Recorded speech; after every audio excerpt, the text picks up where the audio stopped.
Penguin Random House Audio presents The Murder of Mr. Wickham by Claudia Gray, read for you by Billie Fulford-Brown.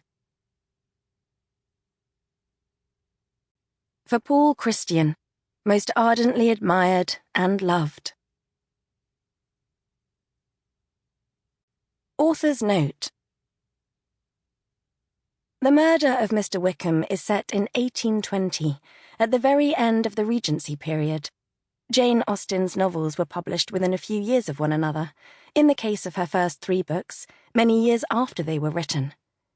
This obscures the fact that her writing spans nearly the entire Regency period, during which manners and fashions altered. So while we can find hints that different books came earlier or later, the only one of Austen's novels that can be specifically dated is Persuasion, which takes place in 1814 and 1815. I've taken advantage of the lack of dates, assigning a time frame to the principal events of each of the other novels as follows. Pride and Prejudice, 1797 to 1798. Northanger Abbey, 1800. Emma, 1803 to 1804. Mansfield Park, 1816. Sense and Sensibility, 1818 to 1819. This involves a little cheating. There are definite suggestions that Emma would probably come later, and Sense and Sensibility earlier, but not much. I've also drawn from one of my favourite Austen adaptations, the 1995 film Sense and Sensibility, to fill in one important detail that is mystifyingly absent from the book itself: Colonel Brandon's first name. As in the movie, he is called Christopher, and for clarity's sake, his ward is likewise known as Beth. In a handful of places, I have used the word gypsies to refer to Roma people, travellers. This was the word used in Regency England, and is probably the only terminology the characters would have known. It is my hope that these few brief mentions are not unduly hurtful, and that the content of the book reflects no harmful stereotypes. Prologue. June 1820. The marriage of Mr. and Mrs. Knightley of Donwell Abbey had been a surprise to those who knew them best, and not in the least surprising to those who knew them hardly at all. "But they've always been at odds," protested her sister Isabella, a tactful and soft-spoken creature, as soon as she read the letter with the news.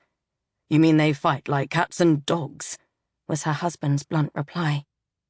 Since he was not only brother-in-law to the bride, but also younger brother to the groom, he'd observed their bickering at length, and with some exasperation.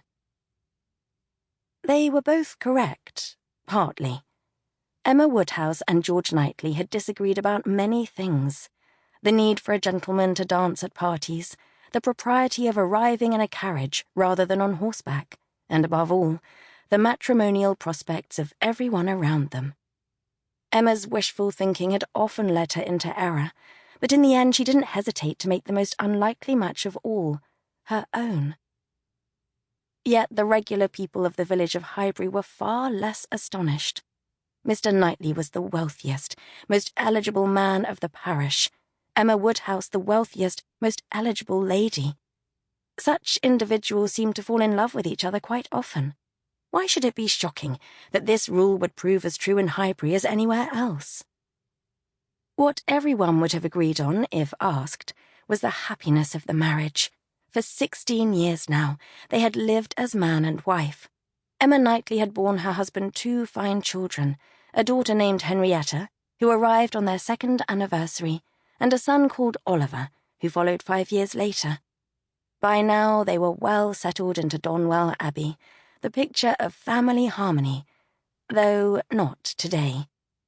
"Why should a man not invite guests to his own home?" Knightley said as he stood at the sideboard, making his plate for breakfast. "Darcy and I were great friends at Oxford, and he is a man of considerable estate. Why then should he and his wife be unwelcome at Donwell?" "Oh, you insist on misinterpreting me," Emma replied, in no good temper. "It is not that Mr. and Mrs. Darcy are not welcome here on principle. It is that you have invited them at the same time we have other guests. Cannot Donwell offer beds and shelter to all? Are we so impoverished that a houseful of guests will bankrupt us?" Emma gave him a censorious look, one she had learned from his own face long ago. "My point is that we can hardly do credit to so many guests at once." Knightley sighed. "So perhaps it is you who should not have invited your cousin." "But Brandon is recently married, and I hear his young wife is singularly charming. We must meet her, mustn't we?" "Or the daughter of that wild lady novelist you befriended in Bath." "Catherine Tilney is not the least bit wild, nor are her books. She is an entirely respectable woman and the wife of a clergyman. Her daughter Juliet is so isolated up at Gloucestershire. She should improve her acquaintance with the greater world." "Or our tenants. Who ever imagined inviting tenants to stay?" Now Emma knew herself to be on firm ground. Anyone who heard of the dreadful state of Hartfield would insist that we owe our tenants a decent place to await repairs. Her elderly father had refused any changes to the house in his last years, even those most conducive to safety. This Knightley paused to consider. "In that case, I take your point. It is only one large repair." "A staircase collapsed." Emma folded her arms across her chest for emphasis, though her argument needed none. Slowly, Knightley nodded. "This summer is too hot for any additional discomforts to be borne. Are they not enduring enough already? Besides, Captain Wentworth and his wife seem both amiable and intelligent. Their greater acquaintance I anticipate with pleasure." At a moment like this, Emma would never fail to press her advantage. "And who was it who invited his relations to stay?" "My invitation was an open-ended one, however. I could scarcely have anticipated that Bertram would bring his wife to see us now." Having won a few points, she thought it wisest to move on.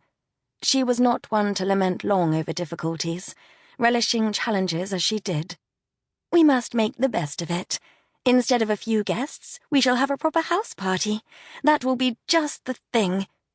"Even if it is not just the thing," Knightley said, "a house party is what we have, and we must make the best of it."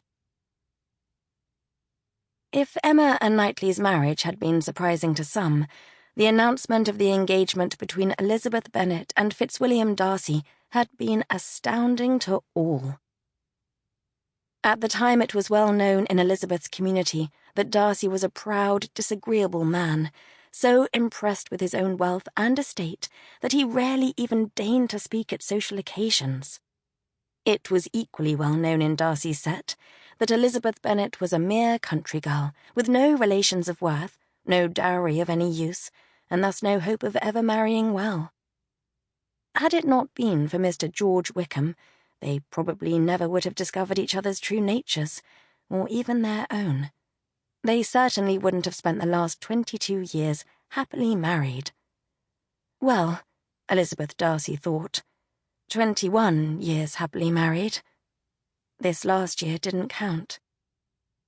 She sat on her bed, staring at the dress her maid had laid out for her. It was yellow, Elizabeth's favourite colour. No doubt that was why it had been chosen. The shade was an attempt to help her make this transition from black, grey and lavender. "It's been 8 months," she reminded herself. "Time to leave mourning." With that, she got to her feet. In the moment before, she would have called for the maid. However, Darcy walked in. He looked much as he ever had. Men's attire did not alter as much upon entering or leaving mourning. For her husband, little had changed. Sometimes it seemed to Elizabeth that he had been completely unaffected by last winter's tragedy. Whereas she felt entirely transformed, from a cheerful, spirited creature into her own shadow. Passive, insubstantial, darkened. No wonder she and Darcy had had hardly anything to say to each other any longer. "Not yet ready?" he said. From many husbands this comment would have been barbed. From Darcy it was merely a statement of fact, without judgment. "If you would rather we left tomorrow—" No, Elizabeth insisted. "They must already have our letter. It would be impolite to arrive late." If only she hadn't. Sample complete. Ready to continue?